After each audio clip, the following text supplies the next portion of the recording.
अध्याय 95। एक भिखारी एक विला में टूट रहा है। पहाड़ से नीचे आने के बाद मेई ड्राइवर की कार को वापस मेई परिवार में ले गया, जो सुस्त महसूस कर रहा था और बहुत ऊर्जा के बिना। ये सप्ताहांत तक नहीं था जब झांग जियाओ उसे लेने के लिए आया था कि उसने अनिच्छा से एक मुस्कान पर डाल दिया। हाल ही में वांग यू के मेई यू के साथ संबंध तेजी से तनावपूर्ण हो गए थे।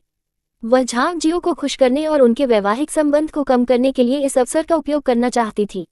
इसलिए मेई के जाने से पहले वांग यू ने बार बार मेई से झांग जियाओ के दिल को मजबूती से पकड़ने का आग्रह किया। तभी वे मेई के पक्ष को वापस जीत सकते थे। मेई को बार बार सुनने के बाद नाराज महसूस हुआ और वह अधीरता से बाधित करने में मदद नहीं कर सकता। माँ, क्या हमें ऐसा करने की आवश्यकता है? मैं पिताजी की सबसे अच्छी बेटी हूँ और बायलिंग द्वारा पैदा हुए वे बच्चे मेरे लिए तुलनात्मक नहीं हैं। हमें अभी भी पिताजी के सामने इतना सावधान रहने की आवश्यकता है। उद्धरण चिन्ह। आप क्या जानते हैं? वांग यू अपनी बेटी को समझदार नहीं होने के लिए डांटना चाहती थी, लेकिन ये देखकर कि उसकी बेटी हाल ही में एक बुरी स्थिति में थी, उसने अपने स्वर को नरम कर दिया और उसे धीरे से सहलाया। आप अपने पिता का स्वभाव जानते हैं। अब वह मेई को बहुत महत्व देता है और यहाँ तक कि उन दो छोटे बस्टर्ड्स के शैक्षणिक प्रदर्शन के बारे में भी परवाह करना शुरू कर दिया है।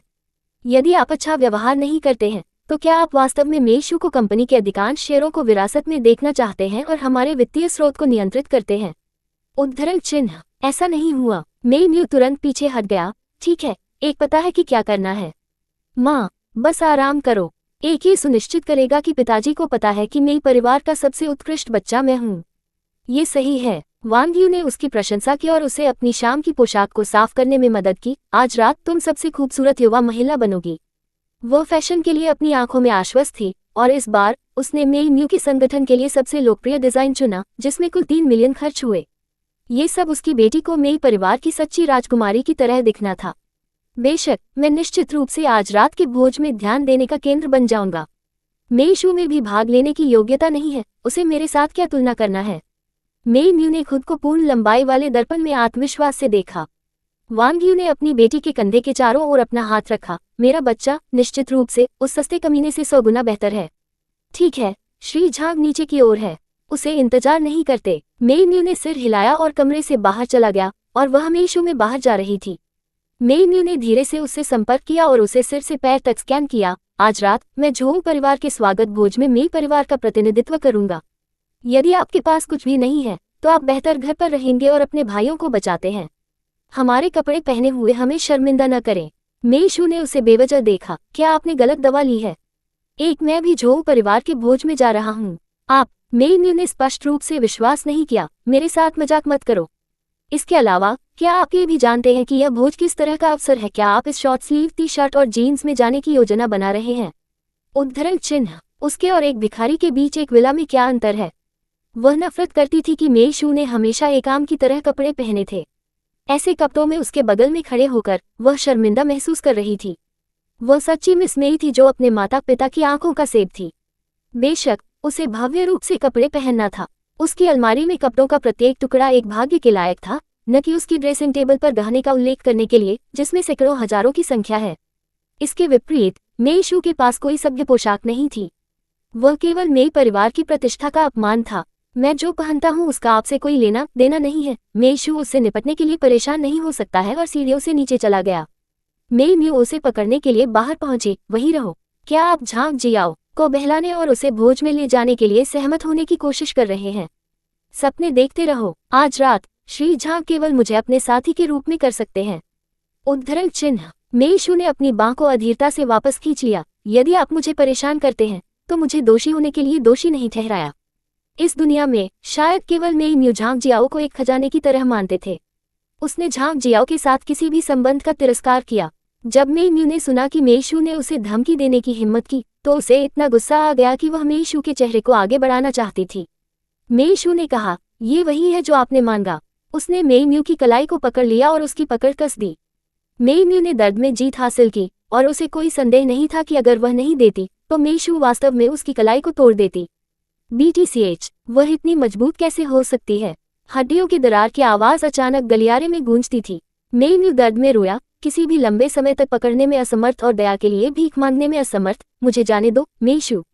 क्या तुम पागल हो गए हो? तुमने मेरे हाथ में चोट लगी है और पिताजी ने आपको जाने नहीं दिया। मेई कमरे में वांग यू ने आखिरकार देखा कि कुछ गलत था और चिल्लाया क्योंकि वह ऊपर उठी मेइशू के चेहरे को खरोंचना चाहती थी। यह माँ और बेटी वास्तव में उसके चेहरे से नफरत करती थी। मेइशू ने व्यंग्यात्मक रूप से सोचा और अधिक बल लागू किया, मेइम्यू को फेंक दिया। वांग यू अपनी बेटी के बारे में चिंतित थे और उन्हें मेइशू पर हमला करना पड़ा। वह अपनी बेटी को पकड़ने के लिए बाहर पहुंची और उसे अपनी बाहों में पकड़ लिया। मुमू, आपका हाथ कैसा है? क्या मुझे अब आपको अस्पताल ले जाना चाहिए? हो सकता है शायद ये टूट गया है। मेइम्यू दर्द में कांप गया। ठंडा पसीना उसके माथे से नीचे भाग रहा था, उसके अति सुंदर मेकअप को बर्बाद कर रहा था। गुस्से में और चिंतित वांग यू ने मेइशू पर इशारा किया और डांटा, तुम इतने क्रूर क्यों हो? वह तुम्हारी बहन है और तुमने वास्तव में उसका हाथ तोड़ दिया। नीचे झांग जियाओ ने हंगामा सुना और धीरे धीरे सीढ़ियों से ऊपर चला गया। अध्याय 96 सबसे सुंदर लड़की। उनके फिगर को देखकर वांग यू की आंखें चारों ओर से घबरा गईं और उन्होंने इस विषय को बदलते हुए इस विषय को बदल दिया। भले ही आप मेइम्यू की सुंदरता से ईर्ष्या कर रहे हो, आपको उसका हाथ नहीं तोड़ना चाहिए। झांग जियाओ के नक्शे कदम पर उसकी आवाज सुनकर रुक गए। वह सीढ़ी पर रुक गया, जाहिरा तौर पर इव्ज़ड्रॉपिंग। वांग यू ने उसे काया होने के लिए शाप दिया और मेइशू पर गंदा पानी डालना जारी रखा। यदि आप झोउ परिवार के भोज में भाग लेना चाहते हैं तो आपको बस अपनी बहन को बताना चाहिए। मूमू के पास एक दयालु दिल है, वह अभी भी आपको अपने साथ ले जाएगी। वह नहीं होगी, आपको उसका हाथ क्यों तोड़ना पड़ा? क्या आपको लगता है कि अगर मूमू का हाथ घायल हो जाता है तो आप उसे बदल सकते हैं और श्री झांग के साथ भोज में जा सकते हैं? उद्धरण चिन्ह। झांग जियाओ के दिल ने झटका दिया और उन्होंने अचानक मेइशू की सीधी पीठ पर देखा। क्या ऐसा हो सकता है कि वह वास्तव में अपनी बहन से ईर्ष्या कर रही है और मेरे ध्यान के लिए प्रतिस्पर्धा कर रही है? लेकिन अगले सेकंड मेइशू ने अपना भ्रम चाटा। गलतफहमी नहीं है, भले ही मेइम्यू नहीं जा रहा है, लुयान मुझे लेने के लिए आएगा और मुझे भोज में ले जाएगा। श्री झांग इस बारे में अच्छी तरह से जानते हैं, है ना? मेइशू ने चारों ओर घुमाया और शांति से सीढ़ी पर खड़े आदमी को देखा। झांग जियाओ को अचंभित कर दिया गया। उसने अपना सिर कम कर दिया और कहा, मिस मेइशू सही है।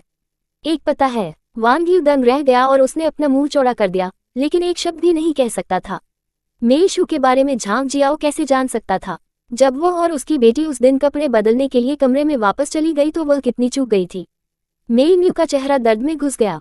उसके अन्य बरकरार हाथ ने वांग यू की बाह को पकड़ लिया और कहा, माँ, बात करना बंद करो, मुझे अस्पताल ले जाओ, मेरा हाथ वास्तव में टूट गया है।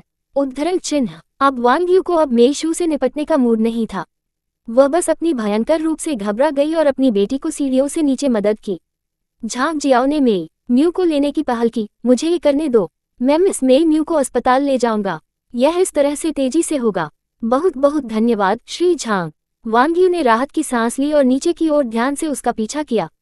इस समय लुयान की कार भी मेइ परिवार के घर के बाहर पहुंची। जब वांग यू ने उसे देखा तो आंसू उसकी आंखों से नीचे गिरना बंद नहीं कर सकते थे। उसने मेइशू को शाप दिया कि उसने मेइम्यू के लिए क्या किया था और जानबूझकर उसे बदनामी कर दिया। चूंकि उसकी बेटी का हाथ टूट गया था, वह नहीं चाहती थी कि मेइशू को भी आसान हो। हालांकि सभी लुयान के कान सटीक रूप से पकड़ सकते थे, मेइशू शब्द थे और उन्होंने वांग यू की शेष टिप्पणी के बाकी हिस्सों को नजरअंदाज कर दिया। वह आंगन में भाग गया। जब तक कि उसने मेइशू को विला से बाहर नहीं आते देखा, तब तक उसकी आवाज कर्कश हो गई। तब उसे राहत महसूस हुई। ये बहुत अच्छा है कि आप ठीक हैं, वांग यू। ये स्पष्ट है कि यह उसकी बेटी है जिसे एक समस्या है। इसके अलावा वह इतनी देर से बात कर रही थी, इस बात की शिकायत करते हुए कि मेइशू ने मेइम्यू को कैसे नुकसान पहुंचाया था और फिर भी लुयान के कानों ने ये सब गलत सुनने के लिए कैसे प्रबंधित किया। वांग यू की अभिव्यक्ति को देखकर जैसे कि उसने एक मक्खी खाई थी। मेइशू मदद नहीं कर सकता था, लेकिन चकली और कहा, मैं ठीक हूँ, चलो चलते हैं। लुयान ने हल्के से सिर हिलाया और अचानक उसे कुछ याद आया। वह वापस कार में गया और एक नाजुक बैग निकाला, उसे मेइशू को सौंप दिया। यह मेरे सबसे छोटे चाचा से है, उन्होंने कहा कि आप इस पोशाक को भोज में पहन सकते हैं। उद्धरण चिन्ह। आपके सबसे छोटे चाचा। मेइशू उत्सुक थे। वह पहले इस व्यक्ति से नहीं मिली थी, इसलिए वह बिना किसी कारण के अपने कपड़े क्यों भेजेगी? लुयान ने अपने सिर को अजीब तरह से खरोंच दिया। बस इसे पहने, यह एक बहुत अच्छी पोशाक है और यह आपके स्वभाव को अच्छी तरह से सूट करता है। इसके साथ आप निस्संदेह आज रात सबसे सुंदर लड़की होंगे। उद्धरण चिन्ह। मेइम्यू को संक्रमित किया गया था, लेकिन दर्द ने उसे कुछ भी कहने में असमर्थ छोड़ दिया। वह केवल झांग जियाओ को कार में डाल सकती थी और कार की खिड़की के माध्यम से मेइशू को जमकर देख सकती थी। कुछ ही समय पहले उसकी मां वांग यू ने कहा कि वह भोज में सबसे खूबसूरत लड़की होगी, लेकिन अब लुयान मेइशू को वह खिताब दे रही थी। क्या वह अंधा था? मेइशू उससे कैसे सुंदर हो सकता है? कार का दरवाजा बंद करने के बाद झांग जियाओ ने लुयान को बधाई देने की पहल की। लू यान ने अभी तक अपने परिवार की कंपनी का व्यवसाय नहीं किया था, इसलिए वह झांग जियाओ को नहीं जानता था। उसने सिर्फ उदासीनता से सिर हिलाया, उसके चेहरे पर परफेक्टनेस का संकेत दिखाया। झांग जियाओ ने मन नहीं किया और दूर चला गया। मेइशू अभी भी इस पोशाक को पहनने के लिए संकोच कर रहा था, लेकिन उसने कोई अन्य कपड़े तैयार नहीं किया और यह पोशाक वास्तव में उसकी तत्काल आवश्यकता का समाधान था। लू यान ने चंचलता से उसके लिए कार का दरवाजा खोला। कृपया याद करो, आप किस बारे में संकोच कर रहे हैं? क्या आपको विश्वास नहीं है कि आप आज रात सबसे सुंदर होंगे? उद्धरण चिन्ह एक अभी भी इस पोशाक को पहनने के बिना भी सबसे सुंदर होगा। मेइशू ने उसे चिढ़ाया, मजाक करते हुए। वह मजाक कर रहा था क्योंकि वह कार में बैठी थी। उन दोनों ने पहली बार मेइशू के लाइट मेकअप के लिए एक स्टाइलिस्ट को देखने के लिए गए थे। कपड़े बदलने के बाद वे झोंग परिवार के विला की ओर बढ़ गए। जैसे ही लू यान की कार आई, बटलर और सेवक उन्हें बधाई देने के लिए आए। झोंगली ने भी जल्दबाजी की, लेकिन जब उसने मेइशू को यात्री सीट पर बैठे देखा तो उसकी मुस्कान गायब हो गई। क्या वह वास्तव में लू यान के साथ आ रही थी? और वह जिस पोशाक को पहने हुए थी वह किसी एक की तुलना में अधिक शानदार और सुंदर लग रही थी। भोज के मेजबान पर था। क्या मेइशू यहाँ उसे ऊपर उठाने के लिए था? लू यान, आप आखिरकार आए। माँ और पिताजी आपके साथ पकड़ने के लिए अंदर इंतजार कर रहे हैं। झोंगली ने लू यान का हाथ रखा, एक स्नेहपूर्ण और प्यारा आचरण प्रदर्शित किया। अध्याय 97। क्या आप योग्य हैं? मेइशू ने खुद को उनसे अलग थलग पाया, जैसे कि एक बाहरी व्यक्ति पीछे रह गया हो। जिस तरह लू यान उसके चारों ओर घूमने वाले थे और उसे बुलाने वाले थे, स्कूल के छात्रों का एक समूह उनके चारों और झुंड लू यान को उनकी पढ़ाई के बारे में सवालों के साथ बमबारी करता था। ये झोंगली द्वारा पहले से व्यवस्थित किया गया था। इस अवसर का उपयोग करने के लिए मेइशू को लू यान से दूर रखने का इरादा था। आज वह झोंगली इस भोज का मुख्य फोकस होना चाहिए। लोगों के समूह को और आगे बढ़ते हुए मेइशू को पकड़ने के लिए आगे बढ़ा। अप्रत्याशित रूप से बटलर मुस्कुराते हुए उसके सामने खड़ा था, लेकिन उसने जो शब्द कहा था वह उसे दूर करने के लिए था। मिस, मुझे खेद है, ये झोंग परिवार का निजी भोज है, इसलिए किसी को भी आमंत्रित नहीं किया जा सकता है। वह झोंग परिवार के विला में प्रवेश नहीं कर सकता है। कृपया वापस जाएं। इसलिए वे यहाँ उसका इंतजार कर रहे थे। मेइशू ने मन नहीं किया और कहा, ठीक है, तो कृपया लू यान को बाहर आने और मुझे वापस चलाने के लिए कहें। आप मुझे वापस नहीं करेंगे, क्या आप करेंगे? बटलर ने उसे सीधे लू यान का उल्लेख करने की उम्मीद नहीं की और उसे एक मजबूर मुस्कान के साथ मनाने की कोशिश की। श्री झो और श्रीमती झो लू यान के साथ पकड़ने के लिए इंतजार कर रहे हैं। उसके पास शायद आपको अभी वापस भेजने का समय नहीं है। कृपया अपने दम पर वापस जाएं। उद्धरण चिन्ह मेइशू मदद नहीं कर सकता, लेकिन मुस्कुरा सकता है। झोंगली वास्तव में उसके खिलाफ बाहर जा रहा था। क्या उसे डर नहीं था कि अगर उसे पता चला तो लू यान नाराज हो जाएगा? मेइशू द्वार में खड़े थे, दूसरों को प्रवेश करने से रोकते थे। जल्द ही कुछ लोगों ने अपना असंतोष व्यक्त किया। लिनजिया, जिनके झोंग परिवार के साथ एक अच्छा संबंध था, ने अहंकार से आगे बढ़ा और कहा, आप कौन हैं? यदि आपके पास निमंत्रण नहीं है तो जल्दी से छोड़ दें। रास्ते को ब्लॉक न करें और दूसरों को अपने साथ फ्रीज करें। उद्धरण चिन्ह हाँ, ये व्यक्ति कौन है? वह इस तरह क्यों तैयार है और बिना किसी निमंत्रण के यहाँ आए है? उस पर उस पोशाक को देखो। क्या यह इस महीने नवीनतम हॉर्टिकल्चर ड्रेस नहीं है? मेरी अच्छाई, उसकी पहचान क्या है? वन ने सुना कि लिनजिया कई दिनों से इस पोशाक को पाने की कोशिश कर रही है, लेकिन यहाँ तक कि उसके पिता भी उसके लिए नहीं मिल सकते थे। एक अज्ञात पृष्ठभूमि के साथ इस महिला ने इसे पहनना कैसे समाप्त किया? उद्धरण चिन्ह एक पल के लिए सभी ने मेइशू की पहचान के बारे में अनुमान लगाना शुरू कर दिया। लिनजिया ने पोशाक को तुरंत पहचान लिया और मेइशू तक चले गए, उसके कपड़ों की ओर इशारा करते हुए और पूछताछ की, आपको ये पोशाक किसने दी? मुझे जवाब दें, क्या आप मूर्ख हैं? मेइशू ने शांति से उसकी तरफ देखा और जवाब दिया, मुझे आपको क्यों बताना चाहिए? क्या इस पोशाक का आपके साथ कुछ भी है? लिनजिया अधीर हो गई और उसके पीछे दो अनुयायियों को संकेत दिया। उन दोनों ने पहले लिनजिया के साथ बहुत सारी बुरी चीजें की थी, इसलिए उन्होंने तुरंत उसके इरादे को समझा। एक बाईं ओर और एक दाईं ओर उन्होंने मेइशू की बाहों को पकड़ लिया, जो अनुकूल दिखाई दे रहा था, लेकिन एक सूक्ष्म बल को उजागर कर रहा था, जो मेइशू को एकांत स्थान पर खींचने का इरादा रखता था। मिस, हमारी बहन लिन के पास निजी तौर पर आपके साथ चर्चा करने के लिए कुछ है। चलो वहां बैठते हैं और बात करते हैं। उन्होंने इस पद्धति का उपयोग कई बार पहले लोगों को उनका पालन करने के लिए मजबूर करने के लिए किया था। हालांकि उन्हें उम्मीद नहीं थी कि मेइशू गतिहीन रहेगा। उन्होंने अपनी ताकत बढ़ाई, लेकिन मेइशू अभी भी आगे नहीं बढ़े। लिनजिया ने अधीरता से आग्रह किया, आप किसके लिए दो डावलिंग कर रहे हैं? ये हम नहीं है, ये सिर्फ इतना है कि हम उसे बिल्कुल भी स्थानांतरित नहीं कर सकते हैं। उन दोनों ने अन्याय महसूस किया और भी अधिक बल दिया।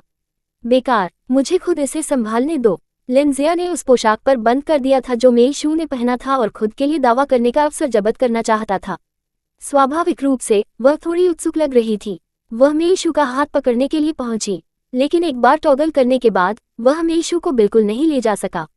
लिनजिया ने इसे अविश्वसनीय पाया। क्या इस महिला को जमीन पर ले जाया गया था? मिस लिन, मेई शू ने अपने निरर्थक प्रयासों को बाधित किया, मुस्कुराते हुए, जैसा कि उसने कहा, अगर मैं छोड़ना नहीं चाहता तो कोई भी मुझे मजबूर नहीं कर सकता। लिनजिया ने खींचना बंद कर दिया और अपना आपा वापस नहीं रखा। वह दरवाजे पर खड़ी थी और शाप दिया, तुम कृतघ्न मनहूस हो। आपको इस बात की सराहना करनी चाहिए कि मैंने आपको बैठने के लिए कहा और मेरे साथ एक चेक करें, ठीक है? क्या आपको वास्तव में लगता है कि आप झोउ परिवार के भोज में भाग लेने के लिए योग्य हैं? अपने आप को दर्पण में देखें कि क्या आप ऐसे अवसर के योग्य हैं। उद्धरण चिन्ह, वह योग्य नहीं है, फिर क्या आप योग्य हैं? उस समय एक लग्जरी कार आंगन के प्रवेश द्वार पर दिखाई दी और एक आदमी ने एक गहरे नीले रंग के सूट पहने, जो कार के दरवाजे के खिलाफ झुक गया था, ठंड से देख रहा था। बटलर ने अपने माथे पर ठंडे पसीने के साथ आदमी का स्वागत करने के लिए जल्दबाजी की। मास्टर सी, आपकी उपस्थिति एक सम्मान है, हमने आपको अच्छी तरह से प्राप्त नहीं किया है। उद्धरण चिन्ह, लूसी ने उस पर भी नजर नहीं डाली। मेई शू की तरफ से उसकी अभिव्यक्ति ठंड के रूप में उसने उस सवाल को दोहराया जो उसने पूछा था, वह योग्य नहीं है, फिर क्या आप योग्य हैं? बस अब बकवास और तेज आवाज वाले लिनजिया अचानक मुंह खो गए। उसे आज रात के भोज में इस चेहरे को देखने की उम्मीद नहीं थी, इसलिए यह उत्तम है कि यह सभी को मोहित कर सके। वह लूसी था, लू परिवार के मास्टर एसाई, वह आदमी जिसने लू परिवार को नियंत्रित किया। लिन सिटी का उल्लेख नहीं करने के लिए, यहाँ तक कि राजधानी में प्रमुख परिवारों के स्वामी लूसी को प्रस्तुत करेंगे। लिनजिया भयभीत थी, उसका चेहरा पीला था। उसने कहा, मास्टर सी, क्या ये तुम्हारा दोस्त है? लूसी ने मेई शू को अपने आलिंगन में खींचने के लिए पहुंचा। जैसा कि उन्होंने कहा, वह मेरा आमंत्रित साथी है। क्या आपको कोई आपत्ति है? अध्याय 98, अपने बारे में अधिक जानना चाहते हैं। लिनजिया को कोई आपत्ति कैसे हो सकती है? वह चाहती थी कि वह अपनी जीभ को काट सके, लेकिन लूसी, जो हमेशा अकेली थी, एक महिला साथी थी। इसके अलावा यह एक ऐसी महिला थी जिसे उनके शकल में कोई भी पहले कभी नहीं देखा था। इससे पहले कि लिनजिया ये पता लगा सके, लूसी ने अपना सिर नीचे कर दिया और धीरे से बात की, मुझे देर होने के लिए खेद है, मेरे साथ अंदर आओ। मेई शू अपने आलिंगन से मुक्त होना चाहती थी, लेकिन उसने पाया कि उसकी ताकत अप्रत्याशित रूप से अपने से अधिक थी। अगर वह बहुत संघर्ष करती तो वे दोनों चोट लग जाती। मेई शू ने अपने दांतों को पीस दिया और अपने आवेग को वापस पकड़ लिया, जिससे उसे तब तक पकड़ने की अनुमति मिली जब तक कि वे भीड़ की दृष्टि से गायब नहीं हो गए। तभी उसने तुरंत अपना आलिंगन छोड़ दिया और ठंड से पूछा, आप कौन हैं? एक व्यक्ति जिसने सिर्फ आपकी मदद की। लूसी लाजली एक कुर्सी पर बैठ गई और एक वेटर जल्दी से उसे एक गिलास रेड वाइन की पेशकश करने के लिए आया। बैठिए। उसने उसके विपरीत सीट को देखा और लापरवाही से इशारा किया, इस युवा महिला के लिए कुछ कम अल्कोहल फ्रूट वाइन तैयार करें। हाँ, वेटर जल्दी से वापस ले लिया। मेई शू अभी भी खड़ा था। उसने महसूस किया कि इस आदमी की पहचान बहुत रहस्यमय थी और उसे शायद उसके जैसे किसी व्यक्ति के साथ उलझा नहीं जाना चाहिए। ये जानकर कि वह क्या सोच रही थी, लूसी ने सीधे कहा, यह महसूस करते हुए कि मेरी पहचान बहुत खतरनाक हो सकती है, आप बचना चाहते हैं। ये छोटे जानवरों की एक जीवित वृत्ति है, लेकिन आप मेरे बारे में बहुत कुछ जानते हैं। क्या आपको लगता है कि आप अभी भी बच सकते हैं? उद्धरण चिन्ह, मेई शू ने उसकी भौं को उखाड़ दिया। आपका उद्देश्य क्या है? लूसी ने हल्के से चुटकी ली। गलतफहमी मत करो, मैंने आपको अभी अच्छे इरादों से बाहर करने में मदद की, अन्यथा मैं अपनी छोटी नानी को बाहर कैसे खड़ा कर सकता हूँ और दूसरों द्वारा तंग किया जा सकता है। उद्धरण चिन्ह, आपकी नानी कौन है? मेई शू मदद नहीं कर सकता, लेकिन मुंह तोड़ जवाब नहीं दे सकता था। लेकिन फिर उसे याद आया कि कैसे उसने अपने दूसरे व्यक्तित्व की देखभाल की थी, यहाँ तक कि उसे कैंडी के साथ एक बच्चे की देखभाल करने की तरह उसे सहवास करने की आवश्यकता थी। क्या वह अपनी नानी की तरह नहीं थी? लेकिन उस पैसे के बारे में सोचते हुए जो उसने भुगतान करने का वादा किया था, मेई शू ने उसकी नाराजगी को दबा दिया और उससे सख्ती से बैठ गया। ठीक है, आप मुझे अपनी नानी के रूप में मान सकते हैं। पहले आपकी मदद के लिए धन्यवाद। आपका स्वागत है। लू यान ने एक भान उठाए और ईमानदारी से प्रशंसा की, क्योंकि उसने उस पोशाक को देखा जो उसने आज पहनी थी। ये पोशाक आपको अच्छी तरह से सूट करती है, बहुत सुंदर है। मेई शू ने उस पर नजर डाली। धन्यवाद, आपका स्वागत है। लू यान ने रेड वाइन का एक घूंट लिया और जल्दी से जवाब दिया। दोनों के बीच मौन का क्षण था। लू यान वहां बैठे होने के साथ ऐसा लग रहा था जैसे एक अदृश्य बाधा उनके चारों ओर गठित हो गई थी और किसी ने भी दृष्टिकोण की हिम्मत नहीं की। अंदर झोउ परिवार के प्रमुख और श्रीमती झोउ ने सुना कि लूसी आ गया था और जल्दी से उसे बधाई देने के लिए बाहर आ गया। लू यान के साथ काम करते समय वे एक बुजुर्ग का रवैया दिखा सकते थे और उसके साथ याद दिला सकते थे। लेकिन लूसी का सामना कर रहा था। हालांकि वह युवा भी था, किसी ने भी उसके सामने काम करने की हिम्मत नहीं की। मास्टर एसआई, मुझे नहीं पता था कि आप आ रहे थे। कृपया एक सीट अंदर ले जाएं, श्री झोउ ने विनम्रता से कहा। लू यान झोउ लियांग के पीछे खड़ा था और जब वह अचानक लूसी द्वारा घूर रहा था तो वह बोलने वाला था। वह स्तब्ध था और उसने अपना मुंह बंद करने के लिए चुना। लूसी अपनी कुर्सी पर वापस झुक गई। आलसी ने लालित्य की हवा के साथ अपने हाथ में उच्च गिलास को घुमाया। मैं थोड़ी देर के लिए बैठूंगा और फिर छोड़ दूंगा, आप सभी अंदर जा सकते हैं। मुझे इस युवा महिला से कुछ कहना है। उद्धरण चिन्ह। झोउ लियांग ने तब देखा कि लूसी के सामने एक बहुत सुंदर लड़की थी। वह अभी लिन सिटी लौट आया था और मेइशू के स्वागत भोज में भाग नहीं लिया था, इसलिए उसने स्वाभाविक रूप से उसे पहचान नहीं लिया। हालांकि झोउ ही मेइशू की पहचान को जानता था। उसने अपने पिता के कान में कुछ शब्द फुसफुसाए। श्री झोउ की अभिव्यक्ति बदल गई और जब उन्होंने मेइशू को फिर से देखा तो उनकी आंखों में सूक्ष्म संयम गायब हो गया, जिससे केवल एक अगोचर शत्रुता हो गई। ये देखते हुए कि वह अभी भी मेइशू को घूर रहा था, लूसी ने असंतोष से डूब गया और टेबल पर उच्च गिलास को भारी पटक दिया, जिससे एक नर्म क्लिंक बन गया। झोउ लियांग तुरंत अपने होश में आ गया और जल्दी से अपनी पत्नी और बेटी को दूर कर दिया, जिससे उन दोनों को कुछ जगह मिल गई। इस महत्वपूर्ण क्षण में भले ही झोउ लियांग मेई के लिए परेशानी का कारण बनना चाहता था, अपनी बेटी के लिए उन्होंने लूसी के सामने ऐसा करने की हिम्मत नहीं की। लू यान भी रहना चाहते थे और सुनना चाहते थे कि उनके चाचा मेइशू से क्या कहना चाहते थे। हालांकि लूसी से सिर्फ एक हल्के नज़र के साथ उन्हें लगा जैसे कि वह पूरे शरीर में इलेक्ट्रोक्यूटेड हो गया था और उसका मस्तिष्क खाली हो गया। वह केवल ये जानता था कि अगर वह अब नहीं छोड़ता तो उसके चाचा उसे सबक सिखा सकते हैं। परिणाम अकल्पनीय होंगे। आखिरकार अनावश्यक लोगों ने तितर बितर हो गए। लू यान ने संतुष्ट होकर कहा, अब हमें परेशान करने वाला कोई नहीं है। मैंने सुना है कि आप ऐसे हैकिंग तकनीक का अध्ययन कर रहे हैं। मेइशू एक पल के लिए दंग रह गया, फिर आश्चर्य में पूछा, आप भी जानते हैं? बेशक, वह जानता था। ऐसा प्रतिभा थी जिसे उन्होंने व्यक्तिगत रूप से कंपनी के लिए भर्ती किया था। हालांकि मेइशू के सामने लूसी अपनी पहचान प्रकट नहीं करना चाहती थी। उन्होंने बस विषय को बदल दिया और पूछा, आप इस ज्ञान के साथ क्या करना चाहते हैं? मेइशू ने संदेह में पूछा, क्या आप वास्तव में मेरे मामलों के बारे में चिंतित हैं? लूसी ने गैर उत्तर में जवाब दिया, जब मैं अपने दूसरे व्यक्तित्व में बदल जाता हूँ तो मैं एक बच्चे से अलग नहीं हूँ। मेरी नानी के लिए जो उस स्थिति में मेरी देखभाल करता है, निश्चित रूप से मैं उसके बारे में अधिक जानना चाहता हूँ। मेइशू ने ठंड से जवाब दिया, यदि आप मुझ पर भरोसा नहीं करते हैं तो आप बस मेरे बिना कर सकते हैं, लेकिन मैं आपको एक उच्च वेतन का भुगतान कर रहा हूँ। लूसी ने आत्मविश्वास से कहा। मेइशू, वह वास्तव में उसे वहां मिल गया।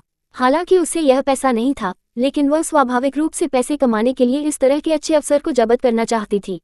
अध्याय 99, एक मछली पकड़ने की प्रतियोगिता। मेइशू ने अपने चेहरे की अभिव्यक्ति को प्रबंधित किया, जिससे खुद को न तो अधीर दिखाई दिया और न ही बाद में। यह एक अतिरिक्त कौशल सीखने के लिए हमेशा फायदेमंद होता है। कौन जानता है कि क्या यह भविष्य में काम आ सकता है? लूसी ने समझा और कहा, ठीक है, जब से आप सीखना चाहते हैं मैं आपको सिखाने के लिए एक बेहतर व्यक्ति पा सकता हूँ। मेइशू ने सीधे तौर पर पूछा, क्या यह अच्छा नहीं है? उनका कौशल प्रभावशाली होना चाहिए। लूसी ने गंभीरता से जवाब दिया, ऐसे गंभीर व्यक्ति नहीं है। वह आपको अच्छी तरह से नहीं सिखा सकता है। मैं उनके गुरु को व्यक्तिगत रूप से आपको सिखा सकता हूँ। उद्धरण चिन्ह। मेइशू ने एक भान उठाए और जवाब दिया, फिर आप मेरे लिए बहुत लंबाई में जा रहे हैं। विनम्र होने की जरूरत नहीं है।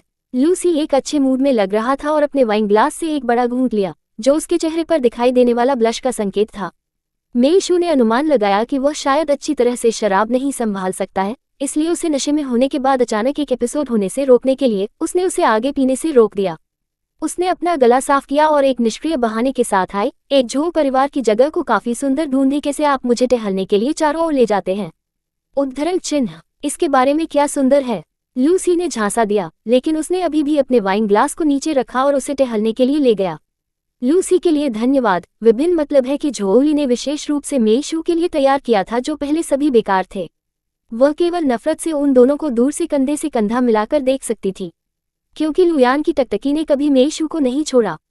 भोज के माध्यम से झांग जियाओ अंत में मेइम्यू के साथ पहुंचे। हालांकि यहाँ बहुत से लोग मेइशू से बहुत परिचित नहीं थे, लेकिन वे सभी मेइम्यू को जानते थे। जब उन्होंने मेइम्यू को देखा, एक राजकुमारी की पोशाक पहने और खूबसूरती से सुशोभित, अपने हाथ के चारों ओर एक मोटी पट्टी के साथ, किसी ने तुरंत एक मुस्कुराहट के साथ उससे संपर्क किया। मिस मेई, आपके हाथ का क्या हुआ? ऐसा लगता है कि आप गंभीर रूप से घायल हो गए हैं। मेइम्यू को उन पर ध्यान देने का कोई मूड नहीं था। जब से वो प्रवेश करती है, उसकी आंखें मेइशू के आंकड़े की तलाश कर रही थी, लेकिन उसे निराश होने के लिए नियत किया गया था। मेइशू वर्तमान में लूसी के साथ तालाब से मछली पकड़ रहा था। ये देखकर झोउ परिवार के बटलर ने असहाय रूप से आहें भरी। तालाब में झोउ लियांग द्वारा उठाए गए 3 सफेद ड्रैगनफिश थे, जिनमें से प्रत्येक की कीमत 1 मिलियन थी, और लूसी ने पहले ही एक को पकड़ लिया था। मेइशू ने मछली के प्रकारों को नहीं पहचाना, लेकिन उसे सिस्टम से मछली पकड़ने का काम मिला था और वह अपनी मछली पकड़ने की छड़ी के साथ सख्त मछली पकड़ रही थी। लूसी ने इसे दिलचस्प पाया और इसे एक प्रतियोगिता की तरह माना। उन्होंने फिर से मछली पकड़ने की छड़ी डाली और जल्दी से दूसरे सफेद ड्रैगनफिश को पकड़ लिया। झोउ परिवार के बटलर को लगा कि उसका दिल कांप गया है। वह एक नौकरानी को देखने के लिए हुआ, जो पे दे रहा था, और जल्दी से उसे पकड़ लिया। उसे जाने देने से पहले कुछ निर्देशों को फुसफुसाया। लूसी ने उसे देखने के लिए अपना सिर घुमाया। झोउ परिवार के बटलर ने तुरंत एक चापलूसी वाली मुस्कान पर डाल दिया, लेकिन जब लूसी दूर हो गया तो वह मदद नहीं कर सका, लेकिन एक दर्दनाक अभिव्यक्ति दिखा सकता है। वह चाहता था कि वह तालाब में कूद सकता है और मछली पकड़ने के हुक को काट सकता है, ताकि झोउ लियांग ने बड़ी कठिनाई के साथ हासिल की थी। झोउ लियांग ने संदेश प्राप्त किया जब वह मेइम्यू और अन्य लोगों को प्राप्त करने में व्यस्त था। जब उन्होंने खबर सुनी तो उनका चेहरा काफी बदल गया, और वांग यू और उनकी बेटी के प्रति उनकी टकटकी भी बदल गई। वांग यू ने हैरान महसूस किया और पूछा, मिस्टर झोउ अचानक मुझे और ममू को इस तरह से क्यों देख रहे हैं? झोउ लियांग ने एक गहरी सांस ली और यह कहने से पहले अपने दांतों को जकड़ लिया, जब आप मेरा अनुसरण करते हैं तो आप समझ जाएंगे। यहाँ तक कि झांग जियाओ उत्सुक था, और वह मूल रूप से मेइम्यू का एस्कॉर्ट माना जाता था, इसलिए उसने उनके साथ जाने का फैसला किया। समूह विला के पीछे के बगीचे की ओर चला गया। दूर से वे मेइशू की हंसमुख हंसी सुन सकते थे। मेइम्यू रुक गई और उसकी कलाई फिर से दर्द होने लगी। उसका चेहरा थोड़ा पीला हो गया। झोउ लियांग ने देखा कि और रुक गया, पूछते हुए, मिस मेई, क्या गलत है? एक मूड अभिव्यक्ति के साथ मेइम्यू ने अपना सिर हिलाया। मैं ठीक हूँ। क्या मेरी बहन आगे है? चाचा झोउ, मुझे उसे पहले देखने के लिए ले जाओ। अगर मेरी बहन ने आपको कोई परेशानी का कारण बना तो हमारा मेई परिवार निश्चित रूप से उसकी ओर से माफी मांगेगा। उद्धरण चिन्ह। ये कथन काफी समझदार था और मेई परिवार के युवा मिस की पहचान के लिए फिट था। झोउ लियांग ने संतुष्टि में सिर हिलाया और उनकी अभिव्यक्ति ने थोड़ा कम कर दिया। आगे वे अंदर चले गए। लाउड मेइशू की हंसमुख और उत्साहित आवाज, जिससे मेइम्यू ने सहजता से उसके हाथ को कसकर पकड़ लिया, जो उसकी मां की बाह पर आराम कर रहा था। नजर के एक क्षणिक आदान प्रदान में मां और बेटी ने एक दूसरे की आंखों में आक्रोश देखा। उसे यहाँ क्यों पीड़ित होना चाहिए, जबकि मेइशू को अपने दिल की सामग्री के लिए इस भोज का आनंद लेने के लिए मिला। वह कभी भी मेइशू को आसान नहीं होने देती। जैसे जैसे वे संपर्क करते थे, अब झूला झाड़ीदार हो जाता है, जो कि मेइशू के पास बैठे अच्छी तरह से कपड़े पहने हुए व्यक्ति को प्रकट करता है। उस आदमी ने अपने सिर को झुकाते हुए मेइशू को स्नेहपूर्ण आंखों से देखा और मुस्कुराते हुए देखा। अभी सिस्टम ने मेइशू को प्रेरित किया कि उसने एक दुर्लभ मछली पकड़ ली है और उसने एक दुर्लभ कार्ड खींचने का अवसर प्राप्त किया। मेइशू ने बेतरतीब ढंग से एक कार्ड चुना। कभी भी यह उम्मीद नहीं की कि यह प्रतिद्वंद्वी के दिमाग को पढ़ने के लिए एक कौशल होगा। हालांकि यह एक उपभोज्य वस्तु की तरह लग रहा था, यह एक महत्वपूर्ण क्षण में एक जीवनरक्षक हो सकता है। स्वाभाविक रूप से मेइशू ने इस कौशल को पोषित किया और मदद नहीं कर सकी, लेकिन खुशी से मुस्कुराए। लूसी ने सोचा कि वह खुश है क्योंकि उसने एक मछली पकड़ ली है, इसलिए उसने खुशी से अपना हाथ लहराया और 2 हौसले से सफेद ड्रैगनफिश को मेइशू को पुरस्कृत किया। अब वह वास्तव में खुश थी। उसने पहले कभी पालतू जानवर नहीं रखे थे, लेकिन ये दोनों मछलियां सुंदर थीं और वह वास्तव में उन्हें पसंद करती थी। अध्याय 100। बिग शॉट से प्रशंसा। झोउ लियांग के आगमन को देखकर बटलर को आखिरकार समर्थन मिला। वह जल्दबाजी में झोउ लियांग के पास भाग गया, एक शोकपूर्ण अभिव्यक्ति पहने हुए, और शिकायत की, यह मास्टर एसआई है जो यहाँ मछली करना चाहता था। मैंने मना करने की हिम्मत नहीं की, इसलिए मुझे उनके साथ खेलने के लिए मछली पकड़ने की छड़ें ढूंढनी पड़ी। लेकिन एक ने कभी उम्मीद नहीं की थी कि वे वास्तव में आपके तीनों सफेद ड्रैगनफिश को पकड़ लेंगे। उद्धरण चिन्ह। जब नौकरानी उसे पहले रिपोर्ट करने के लिए आया था तो केवल एक मछली पकड़ी गई थी। झोउ लियांग इतना क्रोधित था कि उसकी आंखें चौड़ी हो गईं, लेकिन उन्होंने अभी भी लूसी की लंबे समय से प्रतिष्ठा को देखते हुए खुद को रोक दिया। उन्होंने अपने गुस्से को दबा दिया और अंत में अपनी कुंठाओं को खत्म करने से पहले मेइशू के सामने चले गए। मिस मेइशू, आप मेरे झोउ परिवार में एक अतिथि हैं, लेकिन क्या यह मेरे तालाब में मछली के लिए बहुत ज्यादा नहीं है? निर्दोष रूप से मेइशू ने अपना सिर देखने के लिए घुमाया और उसके हाथ में मछली बाहर फिसल गई और झोपड़ी में कूदते हुए एक छींटाकशी की। झोउ लियांग की पैंट पर पानी छींटा। झोउ लियांग तुरंत उग्र हो गया था। वांग यू मेइशू को बिल्कुल भी खड़ा नहीं कर सकता था और अब वह एक बड़े की तरह काम कर रही थी। मेइशू की नाक की ओर इशारा करते हुए और डांटते हुए, आप हमें शर्मिंदा कर रहे हैं। हम आपके साथ उदार हैं और हम आपकी बहन को मारने के लिए आपको जवाबदेह ठहराने की जहमत नहीं उठाते, लेकिन यहाँ आप अभी भी नियमों का पालन नहीं करते हैं। मैं निश्चित रूप से आपके पिता को इस बारे में बताऊंगा और उसे आपको सबक सिखाने दूंगा। उद्धरण चिन्ह। वांग यू ने मेइशू के कार्यों को अतिरंजित कर दिया और यहाँ तक कि पास के बटलर ने भी अपने भौंक को उकसाया। उन्होंने सोचा था कि मास्टर ईसाई द्वारा मूल्यवान किसी व्यक्ति के पास कम से कम एक अच्छा चरित्र होगा। उन्होंने कभी भी मेइशू को इतना शातिर होने की उम्मीद नहीं की थी। मेइ म्यू ने लूसी पर उम्मीद की, उम्मीद करते हुए कि वह मेइशू से घृणा करेगा और उसे झोउ परिवार से दूर ले जाएगा ताकि वे मेइशू को नियंत्रित करना जारी रख सकें। लेकिन लूसी ने हल्की से नजर डाली। जैसा कि उनकी टकटकी मेइ म्यू की कलाई पर मेइशू के चेहरे पर पट्टी से चली गई, उन्होंने ईमानदारी से प्रशंसा की, अच्छी तरह से किया। लूसी के शब्दों ने झोउ लियांग को उन सभी शब्दों पर घुट कर दिया जो वह कहना चाहते थे, बोलने में असमर्थ थे। उसका चेहरा जल्दी से बैंगनी हो गया। मेइशू मदद नहीं कर सकता, लेकिन हंसी। अब वांग यू और मेइ म्यू के चेहरे और भी बदतर लग रहे थे, लेकिन मेइ म्यू लूसी के सामने मेइशू को शर्मिंदा करने का मौका देने को तैयार नहीं था। उसने दर्द को सहन किया और कठिनाई के साथ कहा, क्या भाई लुयान को पता है कि आप गुप्त रूप से एक और आदमी को उसकी पीठ के पीछे डेट करते हैं? अगर वह जानता था कि उसका साथी यहाँ किसी और के साथ इत्मीनान से मछली पकड़ रहा था, तो वह शायद गुस्से में होगा। उद्धरण चिन्ह। जब मेइशू ने ये सुना तो उसकी भौहें अनजाने में चली गईं। वह झुक गई और लूसी से कम आवाज में पूछा, क्या वह आपको नहीं पहचानती है? लूसी की गर्दन पर गर्म सांस छिड़ गई। लूसी के होंठ थोड़ा घुमावदार हो गए और उन्होंने गंभीरता से कहा, अपनी पहचान के साथ वह ये जानने के योग्य नहीं है कि रात के 1 बजे कौन है। मेइशू समझ गया, इसलिए उसने थोड़ा पीछे हटकर मेइ म्यू को देखा। मुझे खेद है, आपका भाई लुयान न केवल जानता है बल्कि इसका समर्थन भी करता है। यदि वह वास्तव में परेशान हो जाता है तो 11 बाद में उसे आराम दें। उद्धरण चिन्ह। मेइ म्यू का चेहरा पूरी तरह से अनजान हो गया, जहां से मेइशू का आत्मविश्वास आ रहा था। इस समय झोउ लियांग ने हिम्मत भी नहीं की, किसी और चीज के लिए नहीं, लेकिन पूरी तरह से क्योंकि मेइशू ने लूसी के सामने इस तरह से बात की और लूसी एक कोमल अभिव्यक्ति के साथ उसे देख रहा था। उन्होंने अब मेइशू के लिए कोई परेशानी पैदा करने की हिम्मत नहीं की। कम से कम लूसी के सामने उन्होंने मेइशू के साथ अपने असंतोष दिखाने की हिम्मत नहीं की। मेइशू ने अपने पीले चेहरे को देखा और संतुष्ट थे। उसने अपनी टकटकी वापस ले ली और कहा, वास्तव में मेरे लिए यह उचित नहीं है कि आप अपने घर से इतनी सारी मछली पकड़ सकें। मैं उन्हें वापस तालाब में छोड़ दूंगा। लूसी ने उसे पानी की बाल्टी लेने से रोकने के लिए अपना हाथ उठाया। ये मछली मुझे एक उपहार के रूप में गिनती है। यदि श्री झोउ अनिच्छुक हैं तो मैं कुछ और मछलियों के साथ क्षतिपूर्ति करता हूँ। मेइशू ने कहा, सिस्टम के बारे में ये कहते हुए कि ये मछलियाँ दुर्लभ प्रजातियाँ थीं, और उसने अनिश्चित रूप से पूछा, क्या ये बहुत बेकार नहीं होगा?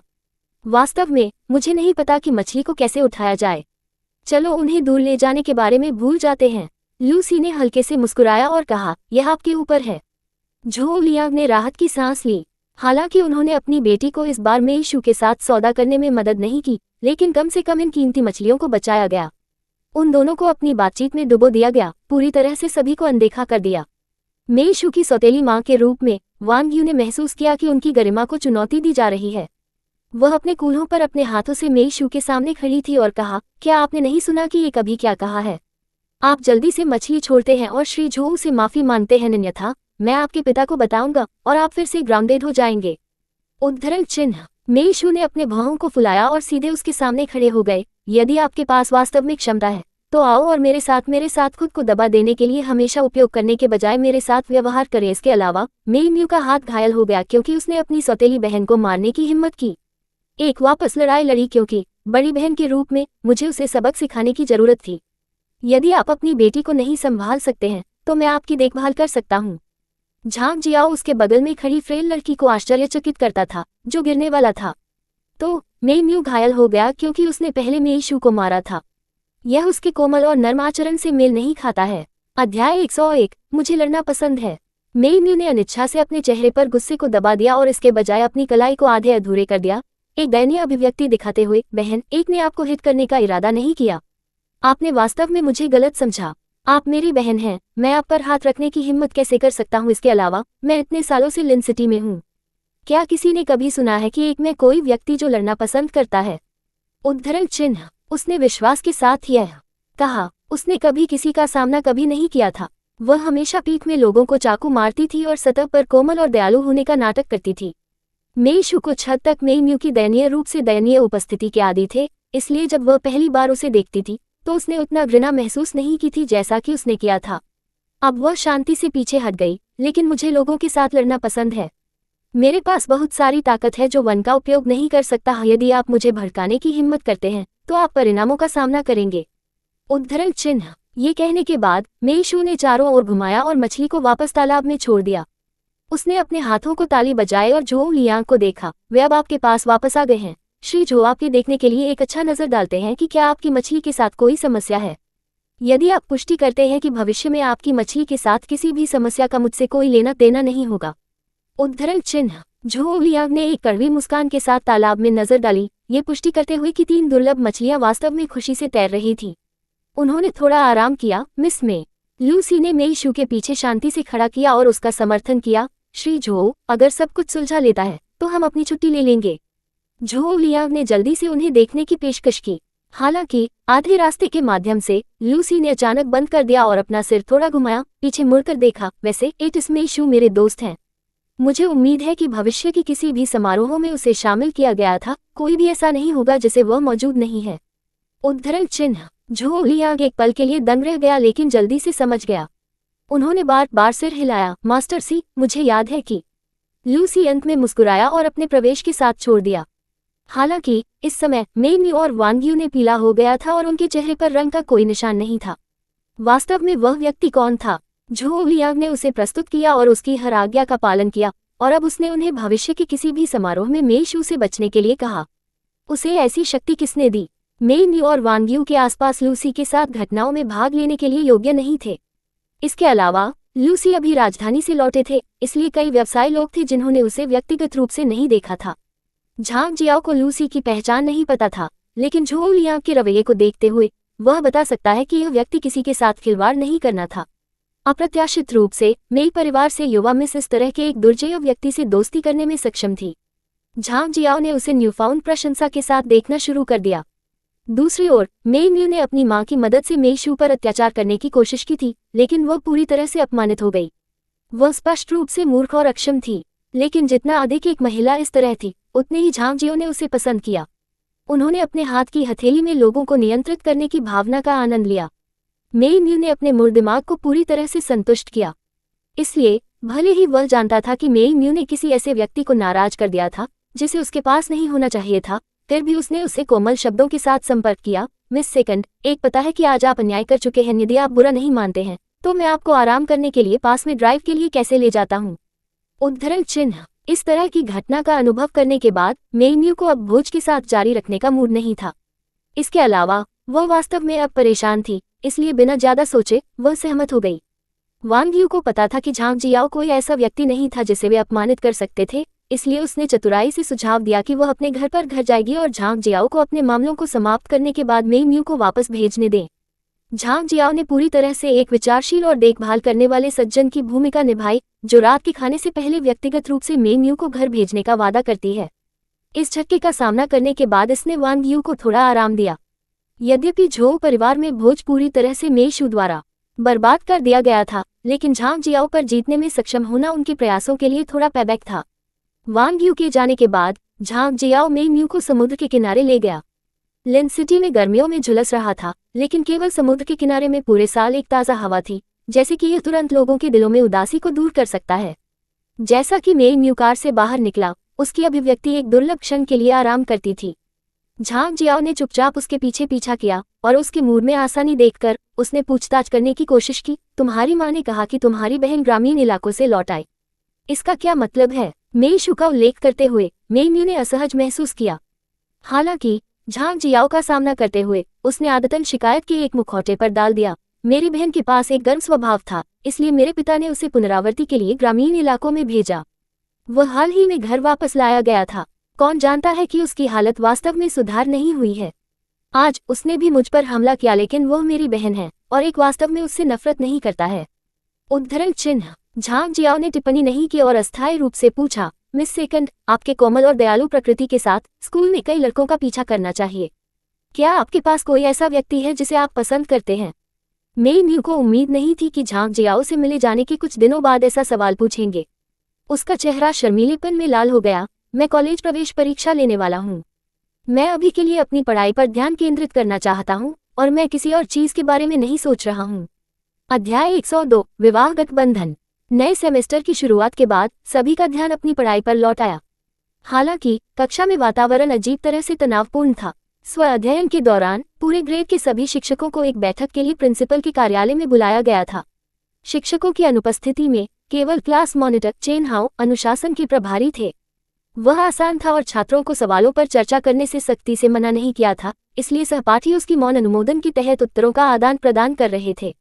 लेकिन आज कक्षा में फुसफुसाते हुए परीक्षा के सवालों के बारे में नहीं थे, इसके बजाय विषय मेन्यू के इर्द गिर्द घूमता है। झुओ परिवार के निवास पर स्वागत भोज के दौरान झुओई ने अपनी कक्षा के कई छात्रों को आमंत्रित किया। ये पहली बार था जब उन्होंने इस तरह के एक भव्य कार्यक्रम में भाग लिया और वे सभी डरपोक में बैठ गए। उन्होंने केवल उनके सामने रखी गई पेस्ट्री लेने की हिम्मत की, किसी भी गलती करने और उपहास करने से डरते हुए। इस प्रकार उन्होंने लगभग सभी को भोज के दौरान एक आदमी की छाती पर मेन्यू के दृश्य को आधा देखा। कुछ त्वरित समझे गए छात्र भी दोनों की अंतरंग तस्वीरें लेने में कामयाब रहे और अब तक चित्रों को कक्षा में मेन्यू के प्रशंसकों के बीच अच्छी तरह से प्रसारित किया गया था।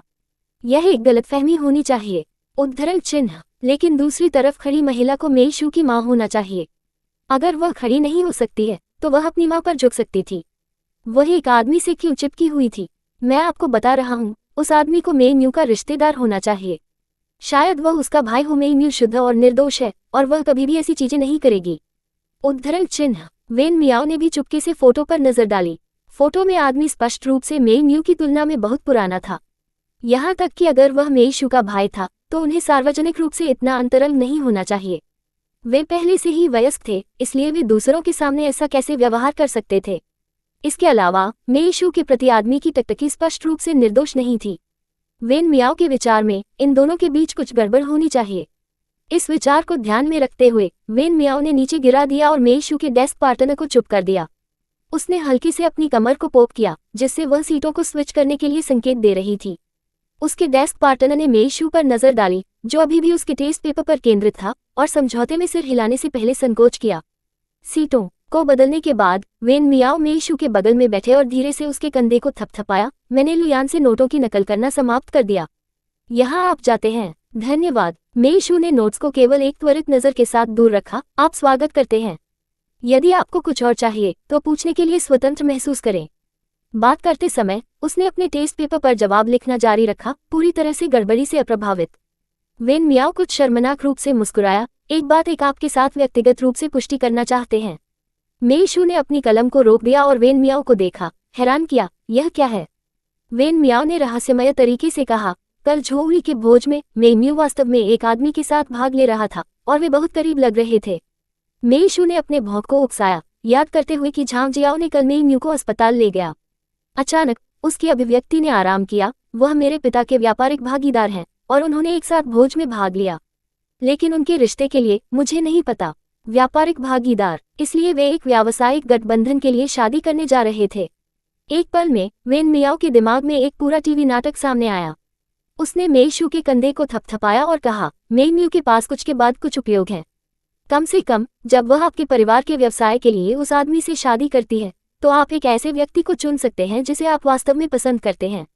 मेन्यू को अचंभित कर दिया गया, लेकिन फिर असहाय होकर मुस्कुराया।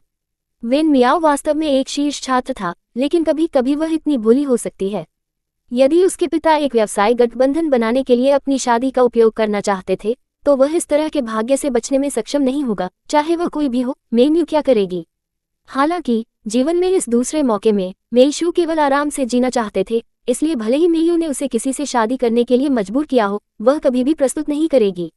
वेन मियाओ की स्पार्कलिंग आंखों के साथ आंखें बंद करना। मेन्यू ने सिर हिलाया। हाँ, मेरा जीवन किसी के द्वारा तय नहीं किया जाएगा। मैं आपका समर्थन करता हूँ। वेन मियाओ ने उसके कंधे को थपथपाया और वह जवाब प्राप्त करने के बाद वह सुनना चाहती थी, अपनी सीट पर उल्लासपूर्वक लौट आई। इस समय मेन्यू के प्रशंसक अभी भी उसे सफेद करने की कोशिश कर रहे थे। मेन्यू सुंदर और दयालु है। वह अपने परिवार के साथ अच्छी तरह से साथ हो जाती है। मेन्यू के विपरीत, मैंने सुना कि उसके छोटे भाई उसे नापसंद करते हैं। यदि एक उसके जूते में होता तो मैं उस तरह से जीवित रहने के बजाय मर जाता। हर कोई उससे नफरत करता है, इसलिए वह सिर्फ खुद को नहीं मारती है। उद्धरण चिन्ह। ये शब्द वास्तव में विषैले थे। वेन मियाओ अब इसे खड़ा नहीं कर सकते। आप क्या जानते हैं? आपको किसने बताया कि वह आदमी मेन्यू का रिश्तेदार है? मुझे बता दे, वह आदमी मेइशू के परिवार का बिजनेस पार्टनर है। उनका कोई रक्त संबंध नहीं है। उद्धरण चिन्ह। आप बकवास बात कर रहे हैं। व्यक्ति नाराज हो गया और मेज पर पटक दिया, जिससे काफी गड़बड़ी हो गई। चेन हाओ ने अपने टेस्ट पेपर से अपना सिर उठा लिया, उन पर चिड़चिड़ा हो गया और कहा, चुप। वह व्यक्ति केवल अपना मुंह बंद कर सकता है, फिर भी वेन मियाओ पर चमक रहा है। चुपचाप कहकर, बस रुको, मैं कक्षा के बाद इसके बारे में मेई म्यू से पूछूंगा। Like, share and subscribe for latest updates and more similar stories.